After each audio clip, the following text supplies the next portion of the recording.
Yes. So, when we finished last time, we were talking about Lorentz forces, if you remember correctly. Lorentz forces, which are the essentially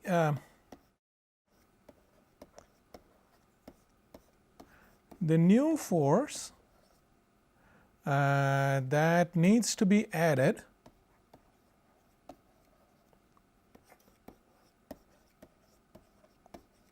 to the momentum equation.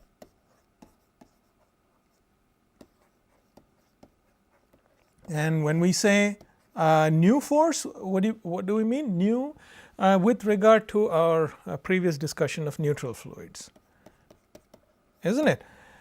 Everything else was the same. We had the gradient of pressure, body force and everything, right? But the Lorentz forces were the new thing. And what did the Lorentz forces look like? The Lorentz forces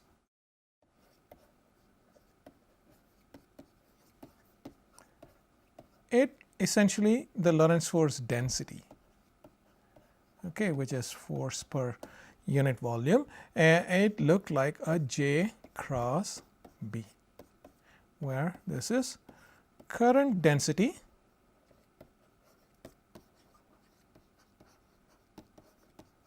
and this is the magnetic field.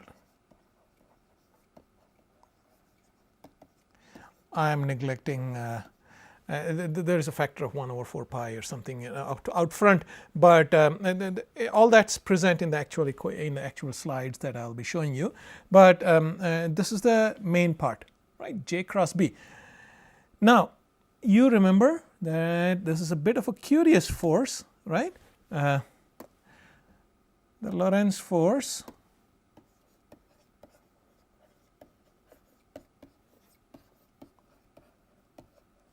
is a little curious.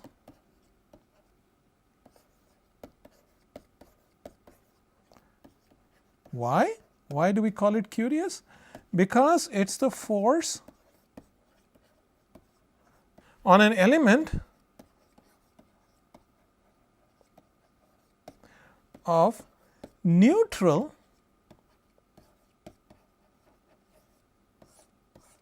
but current carrying fluid.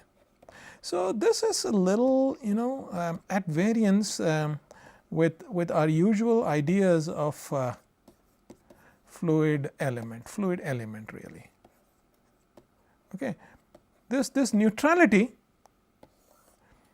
is a little bit at variance with our ideas of Lorentz forces, which we normally think of as a Q times V cross B kind of force, isn't it? Where the Q is an explicit charge, right? So, the fact that now we are suddenly saying that this fluid element is neutral is a little funny. So, how can you have a Lorentz force? This is something that we need to come to grips with. At the same time, you're saying that we're saying that the fluid element is neutral, but it's still current carrying. There's a J, right? So, these are issues that we need to sort of come to grips with, and these are related to the curiosities with regard to the idea of current itself in magnetohydrodynamics, which we have talked about. The best way out, as we have seen, as I've remarked earlier,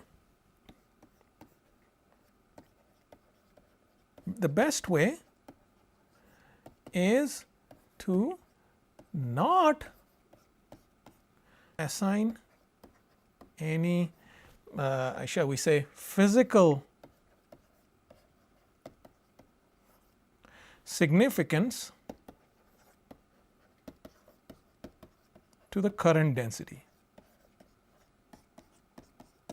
Okay. Simply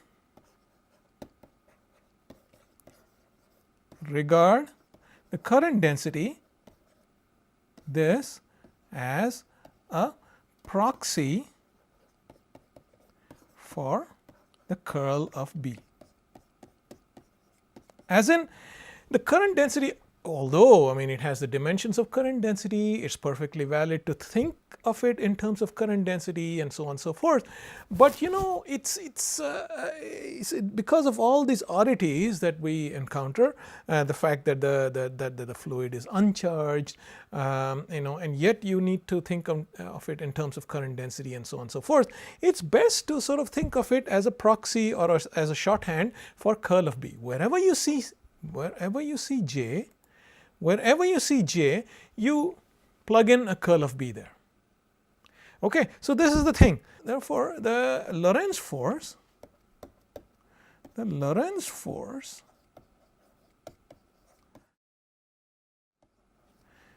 is really the Lorentz force density. Lorentz force density is really curl of B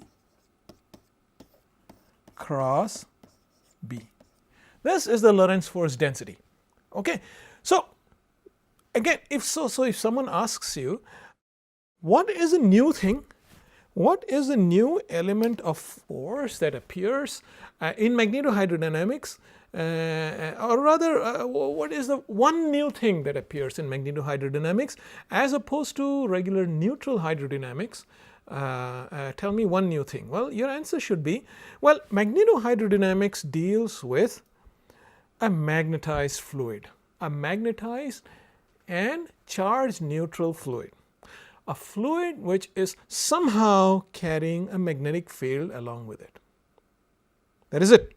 Okay?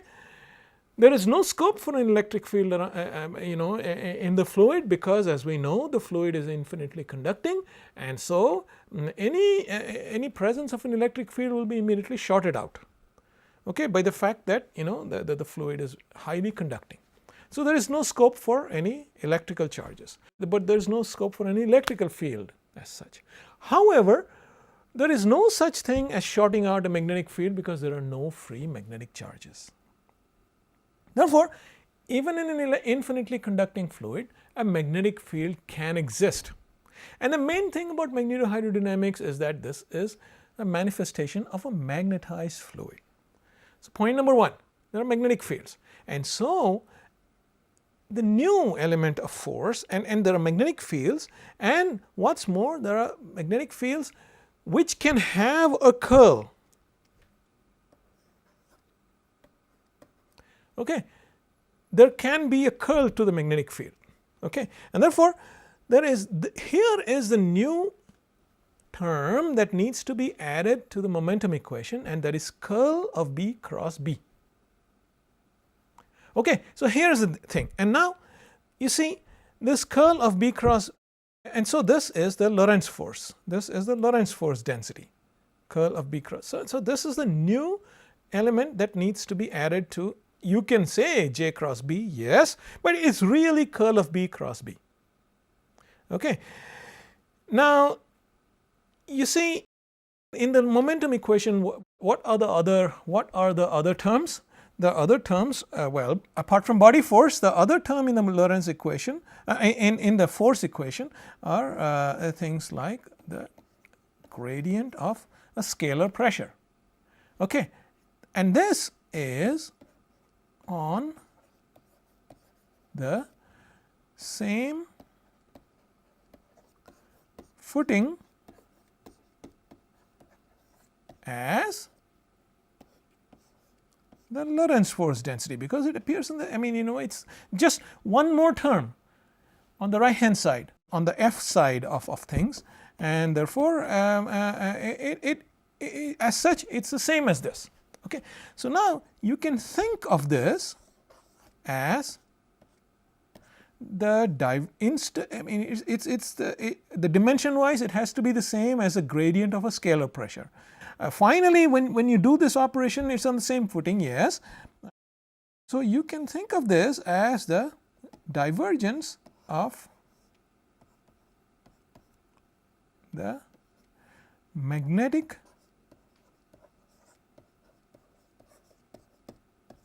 stress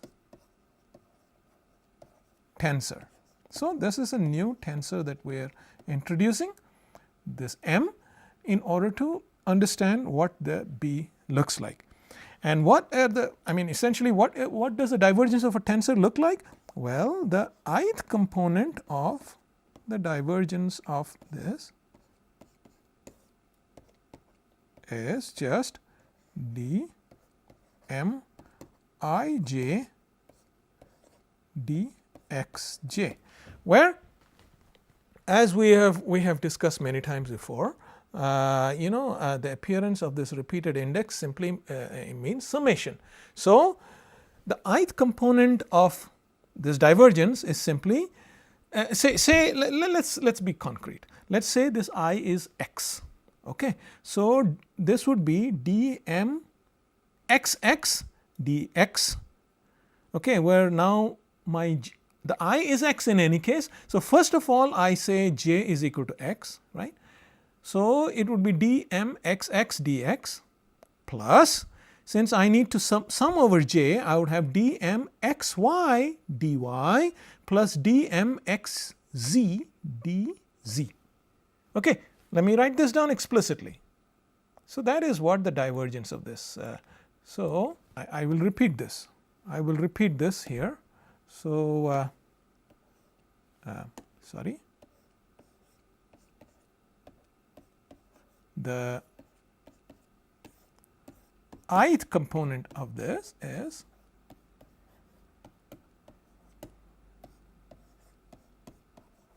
where there, because of the appearance of the j as a it's repeated, the summation over j is implied. So, therefore, say the x component of, I always seem to make this mistake. I do not write the m properly for some reason. It's just this pen, I guess, I do not know.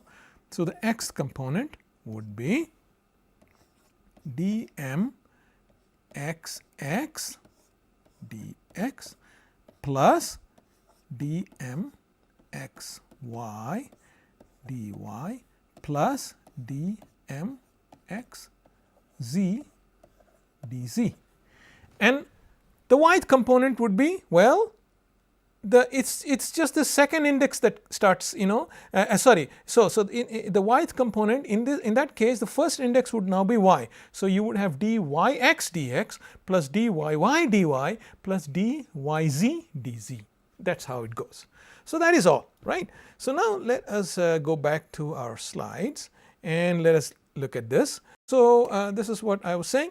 So, this is the magnetic stress tensor, and where the ijth component of the stress would be written as this 1 over 8 pi b square delta ij minus 1 over 4 pi bi bj. So, if you look at this, this would be the diagonal component, sorry, this would be the diagonal component.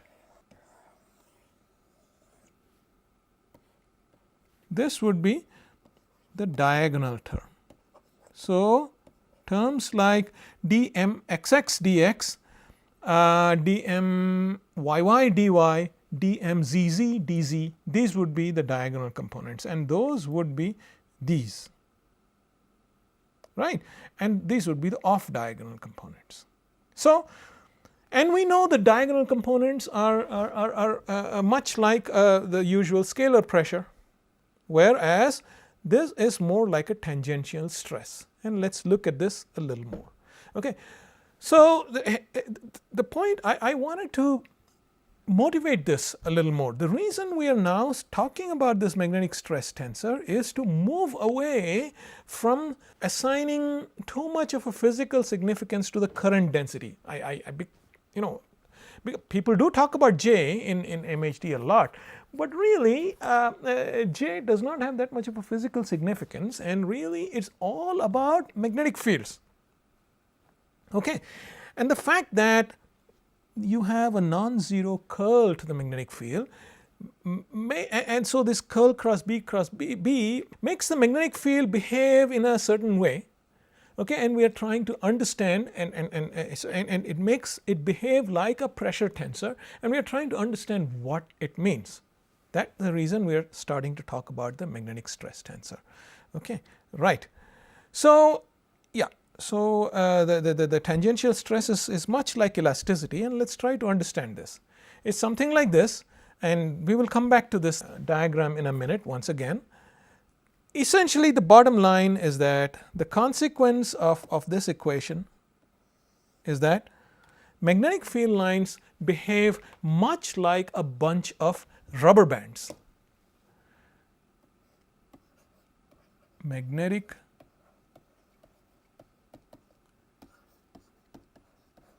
field lines behave like rubber bands.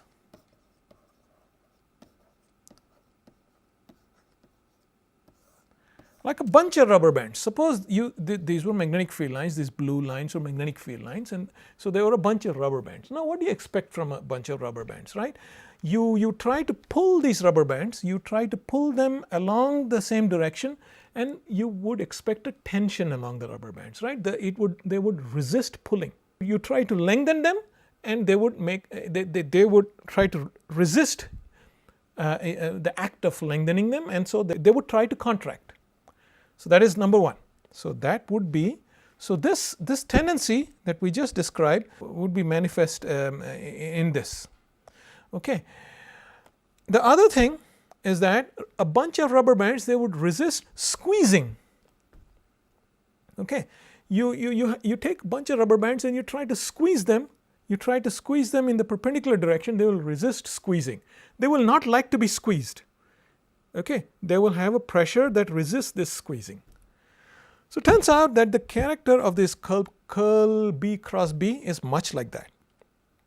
So they resist squeezing and pulling. So magnetic field lines behave much like rubber bands, and we will see how. Yeah. So recall, the magnetic stress tensor is defined by this. Yeah.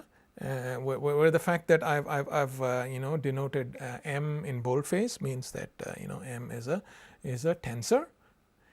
Now, what we do now is, by the divergence theorem, what we have done here is we have this is essentially the volume integral of well, there's 1 over 4 pi outside, but this is the volume integral of the divergence of, that's this, and we use the usual divergence theorem to make it look like this. Yeah. So we want to transform the volume integral into a surface integral like this, and so n would be the outward normal of the surface. Okay. So you would have an n dot m ds. Yeah. So that we are using the divergence theorem here, except the divergence theorem for a tensor. Same thing, exactly the same concept, no difference. Okay. Right. So now using the definition Mij, so this is the definition, the ijth component of M is this. Yeah. So I use this definition in here. Mind the sign is very important, the negative sign is very important. So now what happens is, this n dot m is essentially a force.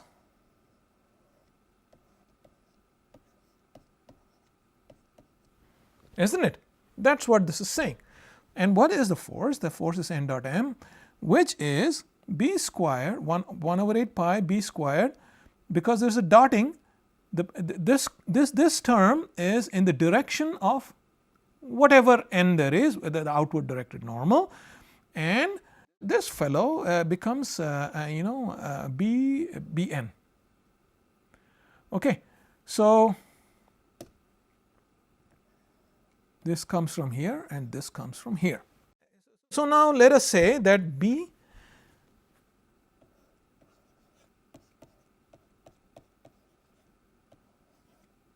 like that, a z hat, a magnetic field that's exclusively in the z direction.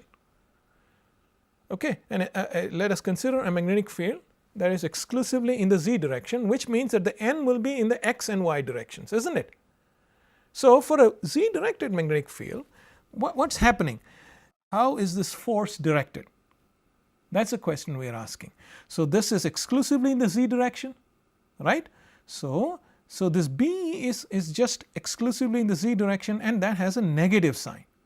You see this, right.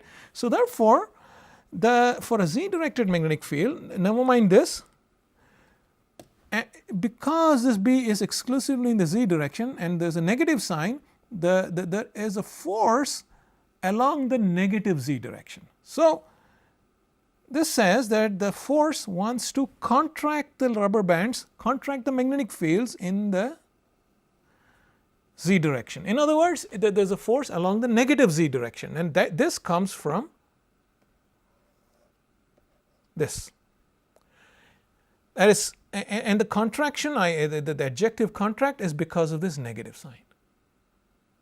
That is evident from here, isn't it? On the other hand, here there is a positive sign. And what direction is this? It's 1 over 8 pi b squared in the direction of n hat, which is anything perpendicular to the z direction, which is along the x and y direction. Okay. So, it wants to expand in the x and y directions. Okay. So, it is very much like a bunch of rubber bands which likes to have a minus z directed force. In other words, it tends to want to contract along the z direction, as evident from here, and it wants to expand in the x and y directions, as evident from here. So, it is very much like this. It is very much, this is why this justifies the fact that B fields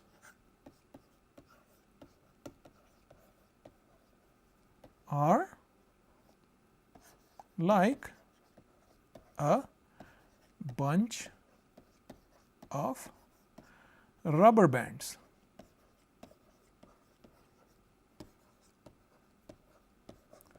Just like a bunch of rubber bands do not want to be pulled. If you try to pull them, they will try to contract, and that is the minus z directed force that you saw here.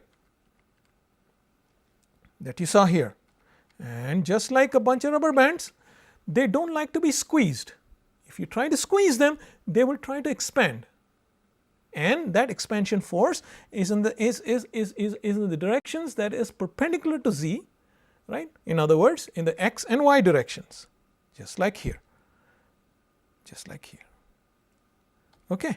So, this is the nature of magnetic stresses, which is a direct consequence of the fact that there is this additional term in the momentum equation, which is the Lorentz force term.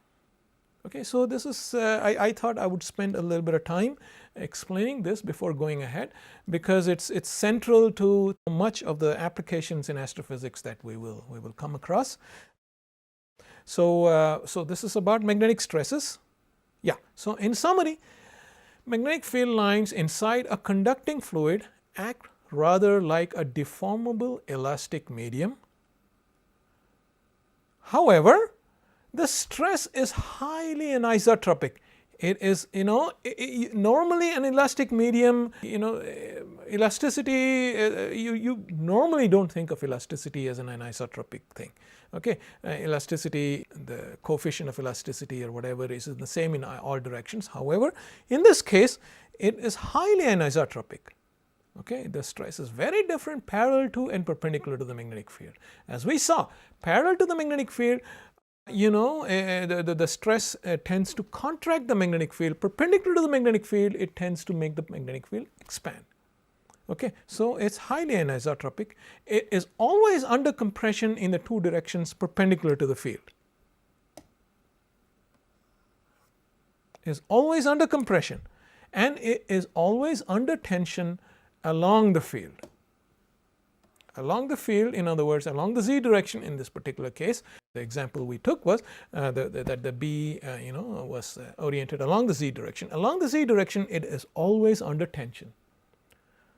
Okay, right. So, yeah. So, here is the other thing. The analogy with rubber bands is good. It's all good. But however, if you should not carry this analogy too far, because rubber bands can be broken. You can cut rubber bands, whereas you cannot cut magnetic fields. Magnetic fields are bound to always be in loops. So the magnetic field rubber bands cannot be broken. So it is not as if the tension along the fields make the volume contract. No, the volume as such remains the same. All right. The other thing is the magnetic tension really manifests itself only when field lines are curved. In other words, for straight field lines there is really no magnetic tension. It's only when you have curved field lines like this, okay, the tension along the field lines manifests itself. And what's more, it manifests itself and in the following way: you get the equivalent of a centrifugal force. Or is it centripetal? I think it's centripetal force. Okay, so magnetic field lines, field line tension manifests itself only when you try to curve the field lines. It behaves like an elastic rubber band. It resists the curving. Okay, it wants to snap back. It wants to become straight again when you try to curve it. So we talked a little bit about magnetic tension. There is another interesting thing, a consequence of magnetic pressure, and that is buoyancy.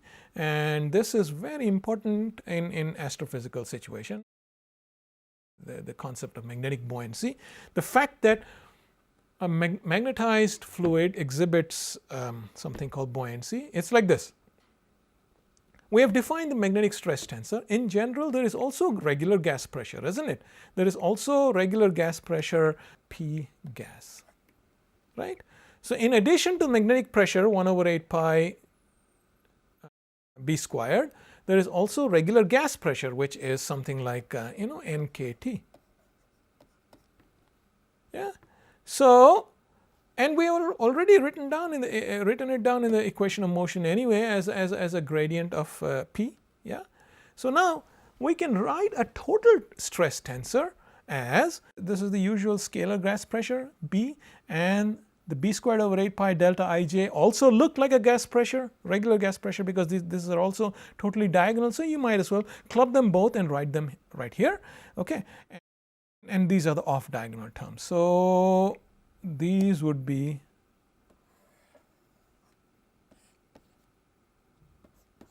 the diagonal terms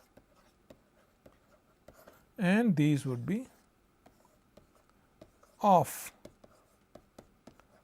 diagonal terms, right? So now let us for a minute say body forces are not important. So neglecting those, you can write down the equation of motion as rho dv dt equals minus divergence of a total stress tensor, which includes gas pressure as well as magnetic pressures, mt, right? But the mt is this. Now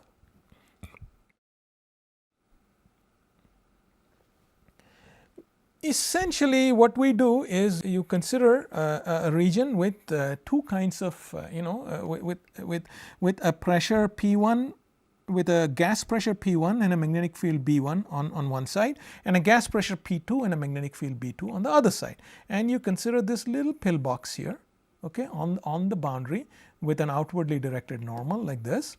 Yeah. And so integrate the equation of motion over the little pillbox, which has a vanishingly small thickness. Okay. And if you integrate, because of the fact that you have a vanishingly small thickness, you integrate this, yeah, which is essentially f dot ds by the divergence theorem. You integrate this over the pillbox, and that has to be 0. Because the small edge is vanishingly small, because this edge, which is the small edge, is vanishingly small, and as far as this edge is concerned, right, the stress on the other surfaces is perpendicular to the face. So therefore the f dot, right. So because the stress is perpendicular to the face, the f dot ds has to be 0, right. So that's why this is 0. So therefore applying the divergence theorem, which is essentially this is equal to saying that f dot ds equals 0, applying this, we get the pressure, the so-called pressure balance condition, which is that this is the gas pressure and this is the magnetic pressure. So the sum of the gas and magnetic pressures on both sides has to be the same. So if you have a highly magnetized, if you have a volume, if for instance you have a bundle of magnetic field lines like this, you have a volume where you have high in here you have high magnetic fields, and outside you have low magnetic fields. Okay, because the gas pressure plus the magnetic pressure has to be the same inside and outside. Okay, outside you have low magnetic field, so you have low magnetic pressure, therefore the gas pressure has to be higher. Inside you have high magnetic fields, therefore you have to have low gas pressure. Okay, what's one way of having low gas pressure? Having low density. Okay, so high B also means low density. Okay, so in this volume which has somehow I say it's a flux tube, okay, a flux tube with high magnetic fields. In here because of the high magnetic fields you have low density, low gas density. And what does an element with low density do? It's acted upon by buoyant forces, right? It floats to the surface because of buoyancy, and that is what magnetic buoyancy is all about. Okay, this flux tube is buoyant. Because you have high magnetic fields, you have low density, low gas density, and because there's low gas density, this bundle of magnetic fields floats upwards. It's subject to buoyant forces. Okay, and so this is the central idea behind magnetic buoyancy. So we will stop here for the time being. Thank you.